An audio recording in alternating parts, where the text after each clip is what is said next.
قلعہ بند گاؤں تھی. یعنی آج کل ماڈرن لینگویج میں آپ گیٹڈ کمیونٹی کہتے ہیں نا, گیٹڈ کمیونٹی. قدیمی زمانوں میں یہ قلعوں کے اندر رہتے تھے. تو کیونکہ قدیم زمانوں میں قبائل ایک دوسرے کے ساتھ لڑتے جھگڑتے رہتے تھے اور ایک دوسرے کی نسل کشی کیا کرتے تھے, ایک دوسرے کے علاقے پہ قبضہ جما کے بیٹھ جانے کی کوشش کیا کرتے تھے. ایسا نہ ہو سکے تو جو کچھ ہاتھ آ جاتا ہے کہیں سے لوٹ کھسوٹ کر کے بھاگ بھی جاتے تھے. تو اس طرح کے ماحول میں کسی کھلی جگہ میں گھر بنا کے بیٹھنا یہ انتہائی غیر محفوظ تھا. اس لیے انہوں نے مناسب سمجھا کہ کوئی قلعہ بند گاؤں تیار کریں جس کے اندر اچانک کوئی نقب زنی نہ کر سکے, شب خون نہ مار سکے. اس جگہ کا انتخاب اس لیے ہوا, اس کا بیک سائڈ پیچھے دریا کی طرف کا جو حصہ ہے بالکل 90 ڈگریز پہ کھڑے دیوار کی طرح وہاں پہ کلف تھا. وہاں سے کسی کے لیے اندر گھسنا ممکن نہیں تھا, یعنی قدرتی طور پر محفوظ تھا. اور یہ سامنے سے انہوں نے اونچی فصیل بنائی, فصیل کے ساتھ 14 واچ ٹاور بھی تعمیر کیے.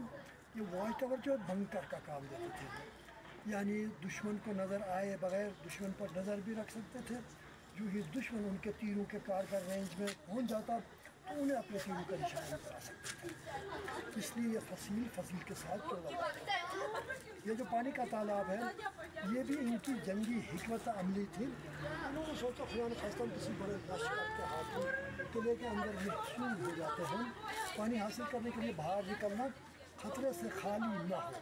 تو ایسی صورتحال میں کیا کیا جائے؟ تو جو حضرات اندر گھر بنا رہے تھے سبھی نے اسی ایک ہی جگہ سے گارا اور پتھر وغیرہ استعمال کیے.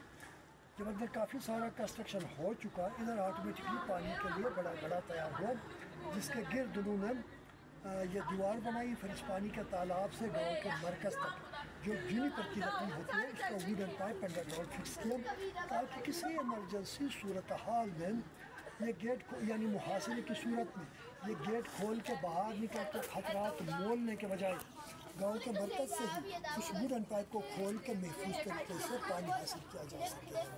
یعنی مشکل حالات کے لیے انہوں نے اپنے لیے پانی کا سٹوریج تیار کیا تھا. اور یہ آپ کے پاؤں کے نیچے کی جو جگہ ہے یہ جو راستہ ہے قدیم زمانوں میں جب لوگ چائنا سے ہندوستان تک پیدل سفر کیا کرتے تھے اس زمانے میں یہی والا راستہ استعمال ہوتا تھا.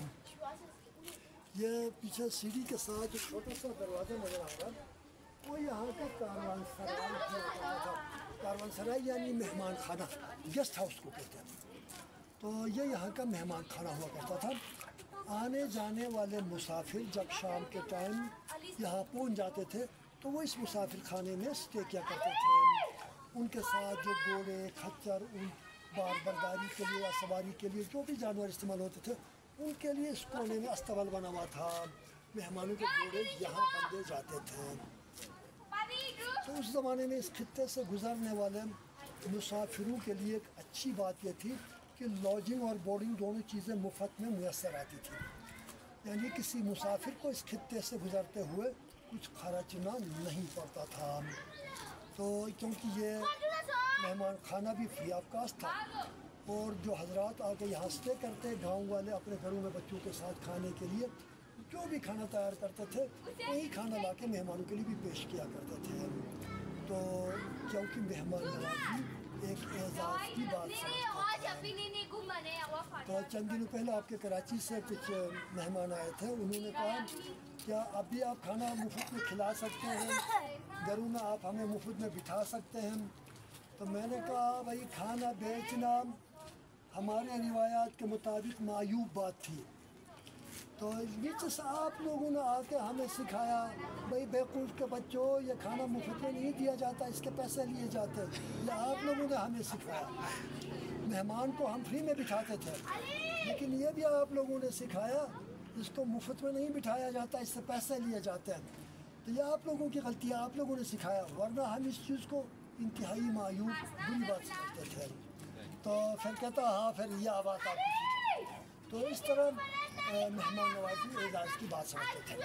تو یہ جو گیٹ ہے یہ اس گاؤں پورے گاؤں کا واحد انٹرسٹ تھا. تو شام کو مغرب کے فوراً بعد یہ گیٹ اندر سے لاک ہو جاتا اور لاک ہونے کے بعد اوپر سے جو چھوٹے سوراخ نظر آ رہے ہیں